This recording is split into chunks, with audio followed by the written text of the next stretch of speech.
with our first session, guys, on debating 101. Let me just share my screen and I'll just show you slides.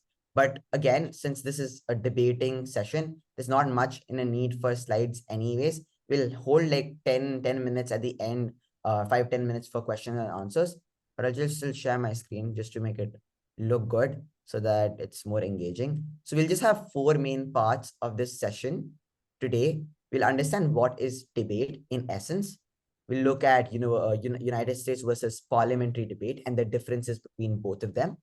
Then we'll look at what format will we be following for the next few sessions that we'll have for the debating intro to debate, these debate series, because there needs to be a specific format that we'll be doing so that everyone is aware and capable of participating in competitions, and we can host regular tournaments and practice debates. Otherwise, without a specific format, it becomes really, really hard to debate just like that. And finally, the format is called WSDC, so we'll look into that, but we'll look into the rules of that format if we have time for today's session. Otherwise, Shivansh, can you please explain the full form of WSDC? Some people might not be aware. Yeah, I'll do that. I'll do that when I explain the format itself. But just to make this clear, this is called the World Schools Debating Championship. It's the most recognized and the world's most prominent format for debate, especially for anyone who's at a schools level. So that's why it's called World Schools Debating Championship. You can also look into it on Google later on. So I'll put this in chat for everyone.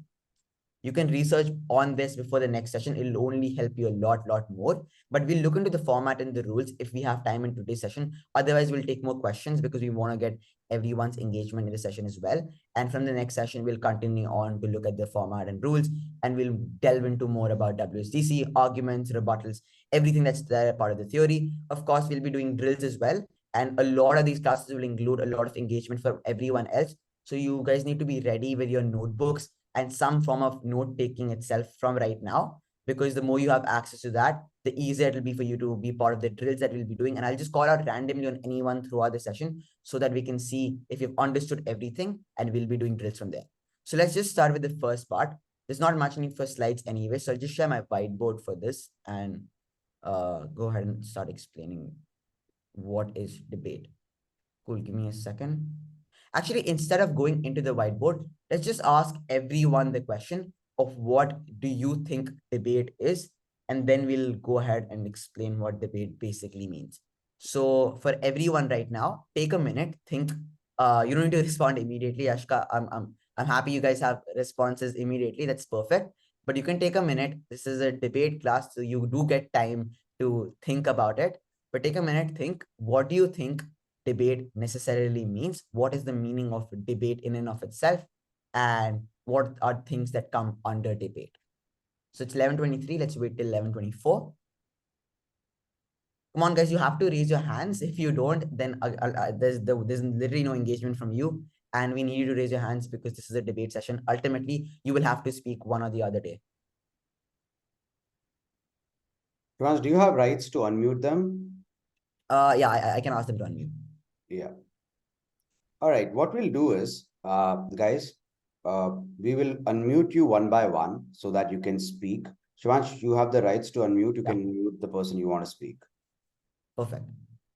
It is 11:24 now.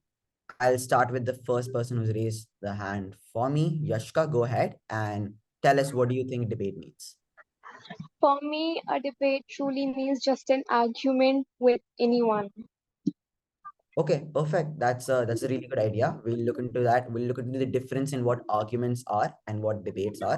But that's pretty good. Perfect. Aditya? Debate is just a competition of arguing on a topic, if you agree or not. Okay, perfect. Another new thing that just came up, a topic. So first, Zashka told us that it's arguments, and then Aditya just told us that there are some topics that come in debate. That's pretty cool. You guys are already very, very clear of what debates are. We'll just take our last response from Anmol. Okay, so for me, debating is being able to express your point of view without hurting the other person's. Because many times there are topics which not everyone agrees on and everyone has a different point of view for it. So, yeah, being able to express your point of view without hurting the other. That's Okay, debating. perfect. Cool. Unfortunately, we can't take everyone's responses, so you guys can lower your hands now. But we got a couple of great responses. We got things like topics, arguments, and not hurting other people's views. So that's a good thing to start from. Let me just share my screen and let's just look at, and I really want you guys to go and grab a notebook now. If you don't have one, you have to make a big, thick notebook for debate. I personally have like 5 notebooks at least just full of debate material myself. So it just goes to show that debate is not like an activity you can just come and do on spot. There's a lot of theory, there's a lot of practicality that's involved, and it's a very much of an academic activity, which is pretty much the reason why colleges value it a lot. It is an academic activity. So now let's look into what is debate. So let me just title it over here. I'll be speaking a lot more in this session since it's a debate session instead of writing stuff down, because I want you to make these notes yourself and I want you to have a better understanding of it. And if there are any questions, we'll still take them at the end, but try making notes yourself. I'm not going to handwrite them and give it all to you. You're a debater. You should learn how to make these notes yourself anyways. So let's look into what is debate. We got a couple of responses from Yashika, Anmol, and Aditya. So what did they tell us? They told us that it's about arguments. It has topics. And then I think Anmol told us that you cannot hurt other people's views. You cannot hurt other people's views. Okay, so this is a good starter to begin from. But now let's look at the differences and some things like let's debunk a little bit of myths that are there around debate so that you guys are super clear on what we are doing in these sessions and what we will do in the future sessions and what not is debate, right? Arguments. So arguments are something that are inherently a part of debate, but there's a difference in arguing and debating. Arguing is what you do with your parents and what you do with your friends, because over there, a lot of the reasons you give are emotional. Debate reasons are not emotional, they're meant to be logical. So there's a difference in what you will do in arguing versus debating, because arguing includes a lot of reasons that are based on just emotions itself. Emotions. I'll not write this completely, but you can take notes of this yourself. But debating, on the other hand, includes a lot of logic. This means every time you're debating, you need to prove everything you're saying and you need to give me reasons why that is true. That may not be true in an argument, but the second thing that's slightly like worse off in arguments, and a lot of people confuse that this happens in arguments but not debates, is that in arguments, a lot of things we do and say are intuitive. Intuitive. Don't mind my spelling, but I'll explain what this means. So intuitive basically means for every point that I'm giving while I'm arguing with someone and not debating with someone, I don't need to explain. So let's say I'm arguing with my friend tomorrow on what movie to go and watch in the theaters.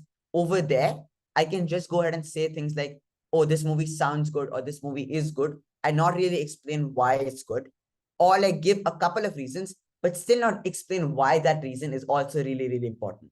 So this goes ahead and shows like it intuitively seems good to us that something might be true. But if you don't tell me reasons why that thing is actually good and why I should value it, I won't believe it's true.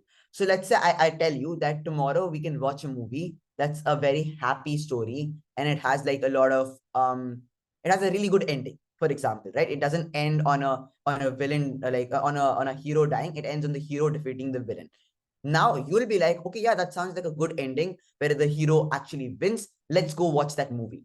But if you saw, and when I told you that you should go and watch a happy movie with a happy ending, you don't ask me why a happy ending is always the best ending.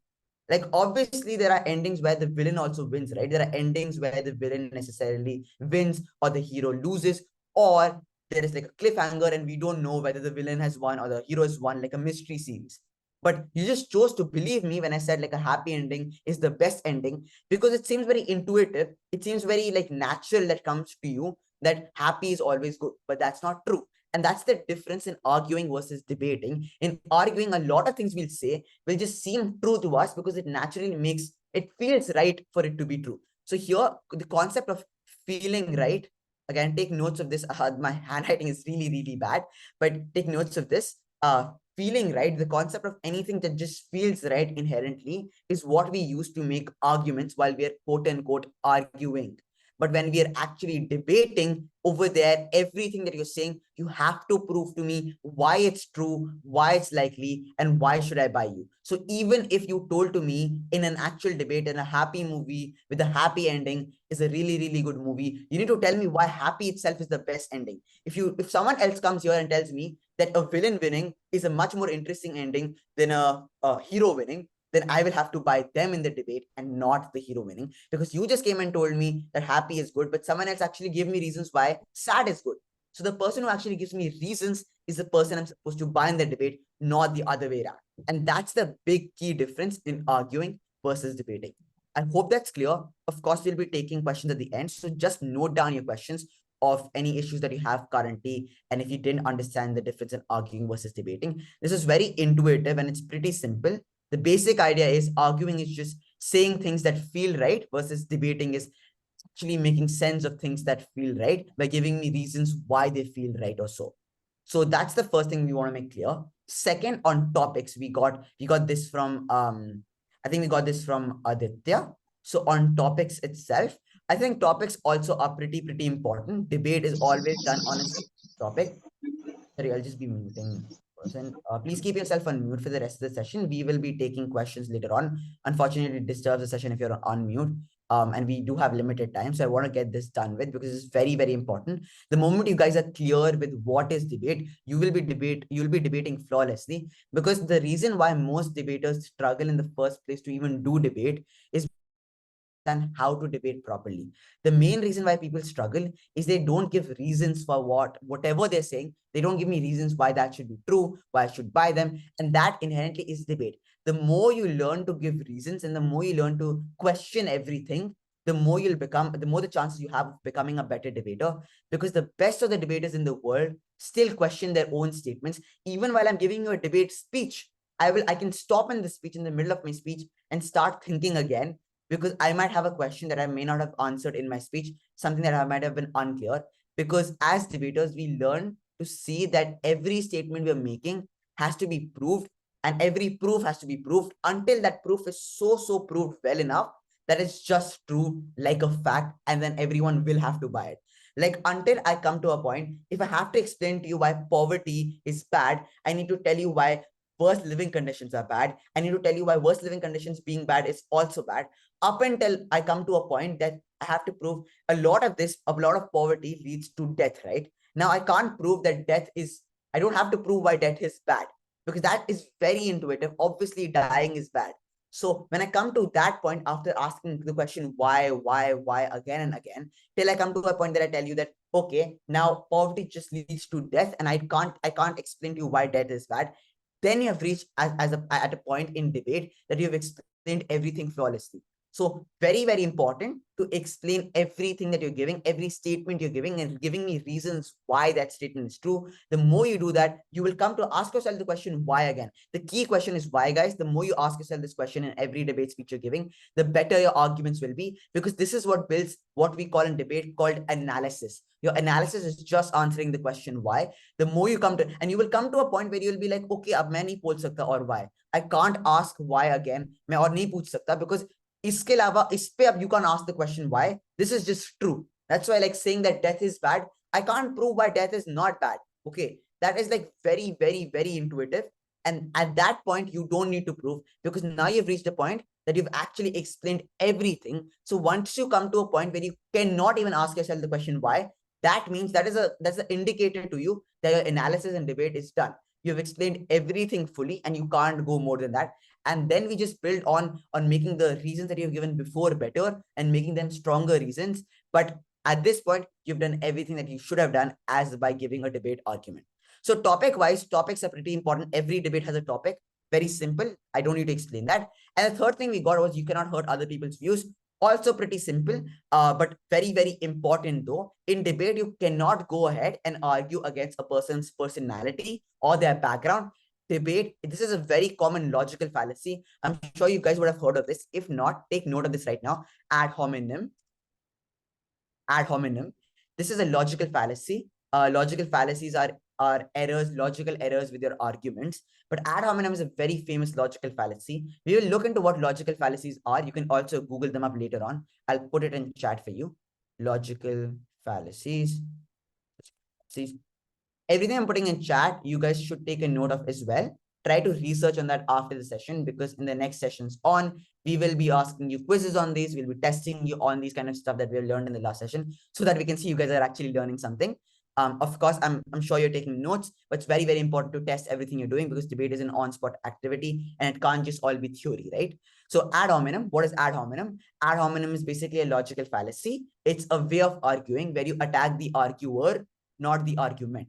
You attack the arguer, not the argument. Put that in chat for you again. But this means, for example, if I'm giving a debate speech, and let's take an example of a person, I'm just going to give you a random person. So another person in front of me is also giving a debate speech. Now, if I come ahead and instead of arguing why, let's say, I support the death penalty, I go ahead and say that other person is inhumane.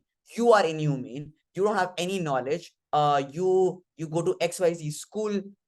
You're just in grade 7. So how can you know? That's not attacking. That's not really giving me reasons why why death penalty should be in place or why death penalty should be abolished. The way I'm trying to argue is by taking another person down, not their argument. So those are two different things.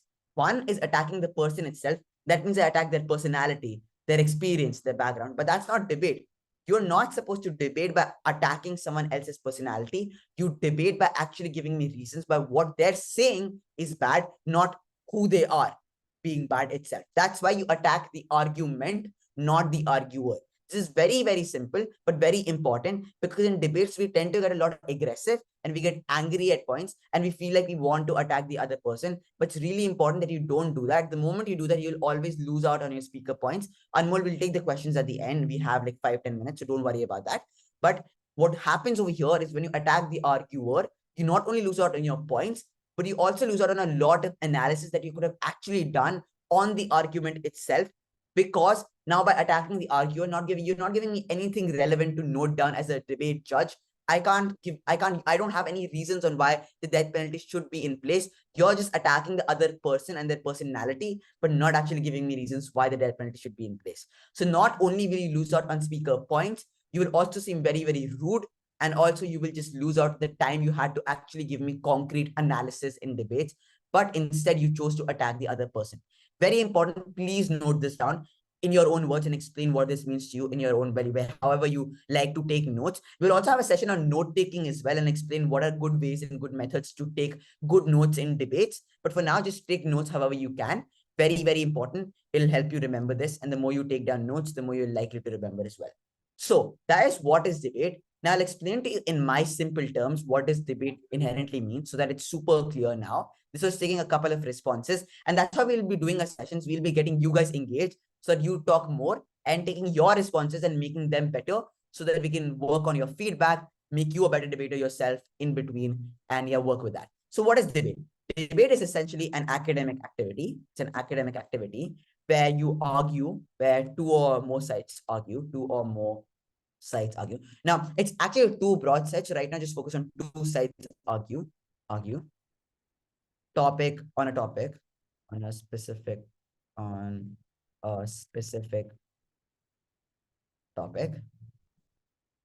And I don't think there's anything important for now. So two things. One, it's an academic activity. That means everything over here is logical, reasoning based. So you cannot absolutely come here and say anything that just seems emotional. That's why it's important to clear the difference in arguing versus debating. Emotions don't work over here. It needs to be reasons. Second, it's just basically two sides, two opposing. One side is always for the topic, and one side is always against the topic, against. For now, for WSDC format, I will change the names of these. So you will not call them for and against, but from now on, you guys have to refer to for as the government, and the side that's against as the opposition. This is literally like the political parties we have in real life, because even in the parliament, our current government, the BJP, and the opposition parties also debate in the parliament. And that's why we are going to do parliamentary debate, because a lot of format from that comes from the real life parliaments itself. That's why it's called parliamentary debate. But you need to know the terms government and opposition. Make this note very clear. Government is always for, opposition is always against. And these two sides will be arguing on a specific topic that's coming in the debate that will be given to you. That's what debate is. But now let's move on to another thing that's very important for today's session, on understanding what is logic and what is rationality. So I think I gave a pretty clear idea on when I explained that arguments and arguing is different from what is debating, because debating requires logic. while arguing today does not require a lot of logic, it's emotion based. But let's look at the words logic and rationality. And I want just any one person to answer. Can you explain the difference to me on what is logic and what's rationality?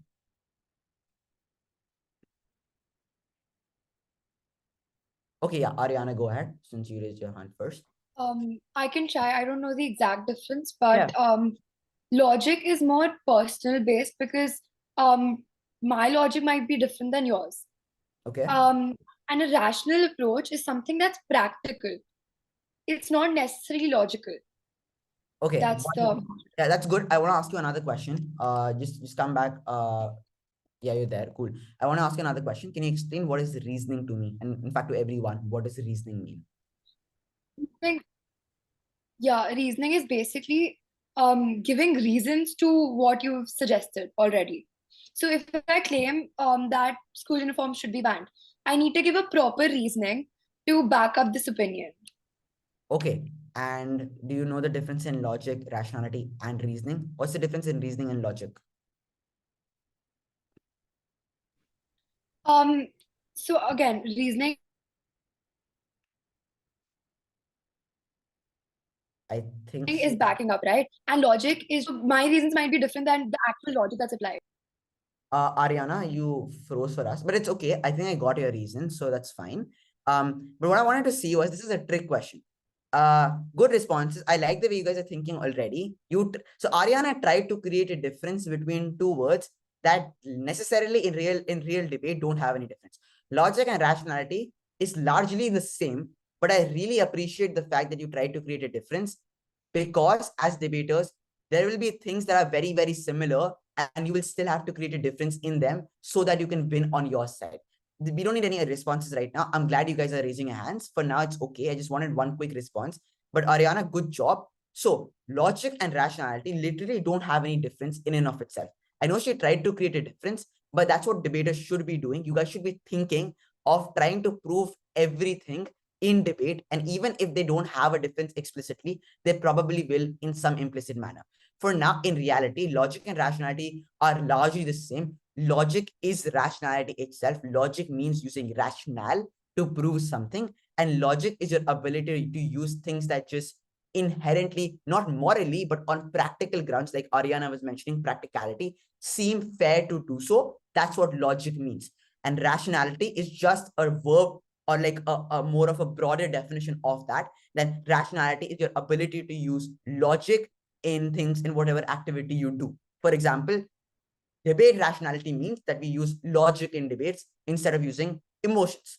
Reasoning, on the other hand, is a practical application of rationality, because reasoning is what builds and brings up rationality. To explain something and to make something seem rational, to make something seem logical, I need to give you logical reasons. And that's why even the term logical reasoning comes from this, because logical reasoning inherently means that whatever reasons that I'm giving, whatever context I'm giving, however I'm trying to prove something, all of that seems in a logical step, right? And all of that seems very logically true. If in fact one of the step in that chain is broken, then the entire logic falls, and then it does not make sense. So that's the difference in logic and rationality. Very important. We'll be looking into this in the next class as well. So I really want you guys for you guys to understand this. Again, questions, keep in mind, we'll ask them in the last 5 minutes, but very important. Okay. Now, I don't think we'll have time to look into the WSDC format, which is good. It's fine, because I want to start the fresh format from the next session itself. But I want to explain the second thing that we need to do in this session, and that is the difference in the US format and the parliamentary format. This is very, very important. So do take notes of this, but we'll be clearly giving you the difference and what the US format includes and what the parliamentary format includes, right? So let's first look at what the US format includes and the parliamentary ones, and then we like simultaneously look at their differences.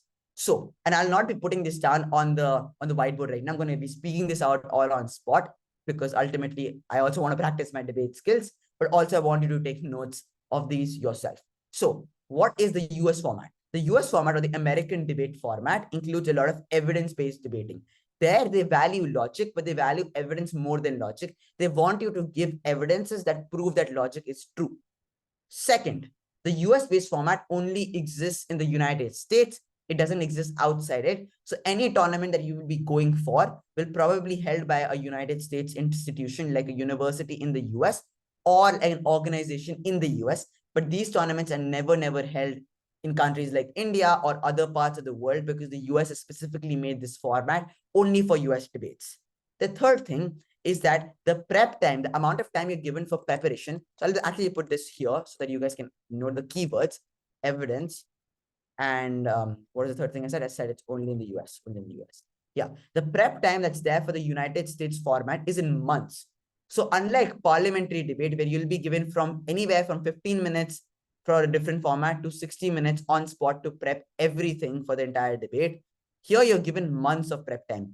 You can be given from as long as 1 month for an entire topic to a couple of 3 months to even a year for you to prepare for a topic. Why? Because the US format requires evidence, and evidence means research. So we can't expect you to research within 15 minutes, obviously, which is why we want you to take a lot of time for you to research on to actually get the amount of research and evidence that is valid for this debate. The examples of the US-based format, I'll list them down here for you so that you can again go ahead and research this in your free time. You can look at LD. LD is a very specific format in the United States. This is completely different. This does not require evidence much. So it's a very big exception, but you can still look into it if you're interested. This is called Lincoln-Douglas format. Okay. Don't mind the spelling, but you can go ahead and Google this yourself. Second is public forum. This is an evidence-based format, very famous in the United States. Third is policy, very extensive. This requires 3 months of prep or even more. A lot of debaters here have a great amount of knowledge in whatever they're debating. And yeah, that's all you should know for the US-based formats. These are things that you can look for examples later on, but I just wanted to give you a quick brief on what the US format looks like. Now let's look at the parliamentary format. The parliamentary format is more fun, according to me. For me, like personally, I enjoy this a lot more because it is completely logic-based. So this is actually this format is very important for building debate skills because it helps you build ideas of logic and thinking that can be used in the US format itself. So it's not like the US format does not value logic. It's just that they have a lot of evidence also. And the problem that comes in the US format is debaters tend to think that your evidence is your logic, which is not true. I can't go ahead and say the death penalty should be abolished today because let's say XYZ country abolished it. Okay, that's not true. Or the death penalty should be here because India has the death penalty. That's not giving me a reason. Obviously, your evidence is fine. Your evidence is true. India has the death penalty. Fine. That doesn't mean that the death penalty should still exist because you didn't tell me why India has the death penalty. So even in the US format, while you're giving evidence, you need to prove to me why that evidence is actually true. You need to give me reasons why that evidence matter. And that reasoning skills come from parliamentary debate because parliamentary does not care at all about evidence. It cares only about logic. The problem with the US format is if I directly introduce you guys to the US format right now, you will just think of this as evidence format and easy to do because you just need to Google up facts and give me facts. But that won't be useful for debate at all if you don't prove to me why those facts matters. So just because there's a topic and there's a fact that is there for that topic, it doesn't mean the topic should be supported or against. Just because, again, the death penalty exists and India has the death penalty does not mean the death penalty should exist everywhere else. It's just one example, one research of it, but it's not reasoning. Reasoning will come in parliamentary debate where you'll prove to me why the death penalty should exist. So that's why it's logic-based. Second, unlike the US format, it has very less prep time, less preparation time. Like I said, anywhere from 15 minutes to 60 minutes maximum, not more than that. Third, the best part about this format is recognized all over the world. All over the world. This means you guys will have access to so many opportunities and so many tournaments you can't even imagine. There are tournaments literally going on every weekend. As we speak, this week we have the world's historically largest British parliamentary tournament, Western BP going on right now, Western British Parliamentary. It's a very big tournament with over 200 plus speakers, and these tournaments happen every weekend or so. So we will be preparing you not only for these tournaments, sending you to these tournaments, but also ensuring that you have a great amount of preparation so that you can do really well over there. But the biggest idea here is that parliamentary debate is accessible to anyone all across the world.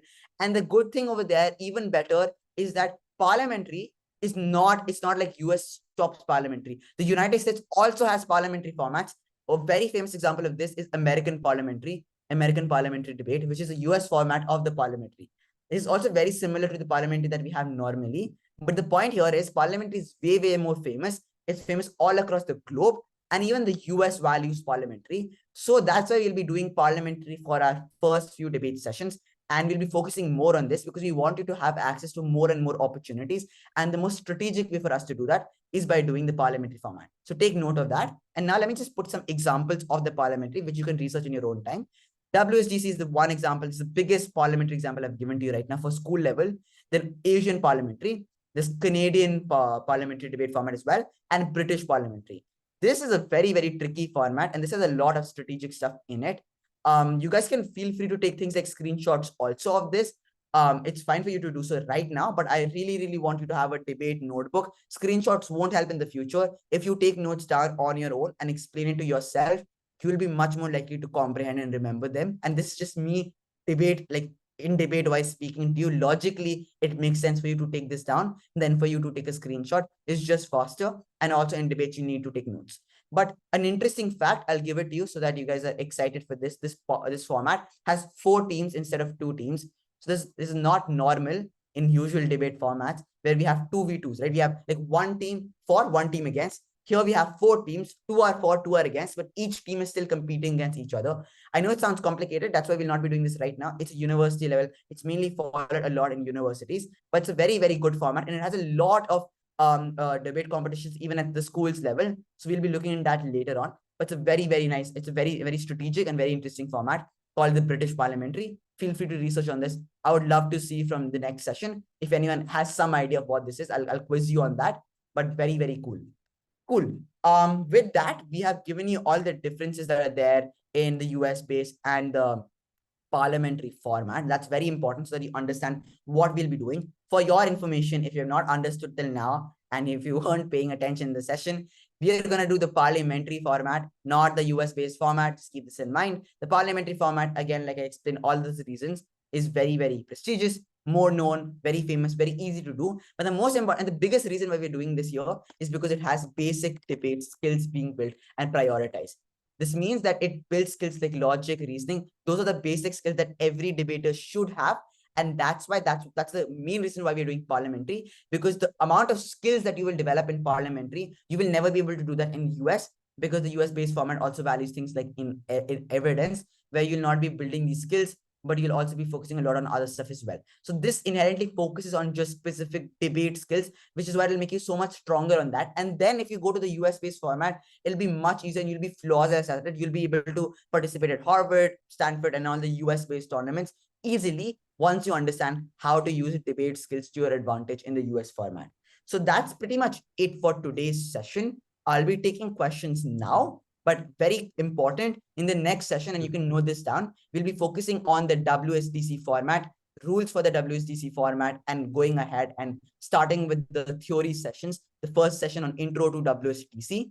So just note this somewhere in your notebook or like keep a reminder of this yourself. We'll tell you when the next session is scheduled, but this will be WSDC intro to debate. That's the first format we'll be doing. Now, just a quick couple of things before I take any of your questions, if you guys have any. We'll create a drive. This drive will have all the resources, everything for WSDC, and every format we'll be doing. Everything related to debate will be on this Google Drive. It'll include drills for you to do, practice things that you can do alone at home, because not always can you have an opportunity to debate, and that's okay. You can't be debating 24 hours. That's why you need to take time out of yourself and debate on your own and practice on your own, give yourself speeches, all of that. So we'll be assigning drills for you. Second, we'll be sharing across a curriculum, basically a short brief of everything that we'll be doing in every session, so you're aware of what today's session will be about. Third, the recording of the session will be posted on a YouTube channel. I think it'll be posted on the Teen Debaters channel itself. But the important part here is don't leave the session or don't attend it because you know that there'll be a recording. If you don't join the session, you won't be able to do the practice and everything that we'll be doing in the session itself. And you'll be missing out on a lot of stuff that is very, very important, because on spot, it's more important to build that skill than for you to just watch a recording that you won't be able to understand anything from if you didn't ask the right questions and everything in the format itself while we're doing the session. So of course, if you can't join, only then I would appreciate you go and look at the recording before the next session. And we will have these recordings posted on the Discord channel itself. So do join the Discord channel, guys. The Discord channel will have everything, the drive, the curriculum, the the resources, everything, the drills as well. And we'll be sharing weekly debates, things that you can do on your own. But do join over there. The training sessions and YouTube links will also be there over there on the Discord session itself. So yes, you'll get access to everything from that. Again, now if you guys have any questions, yes, I'll send the Discord server link in chat. Please raise your hand. Just put your hands up. I'll call on you and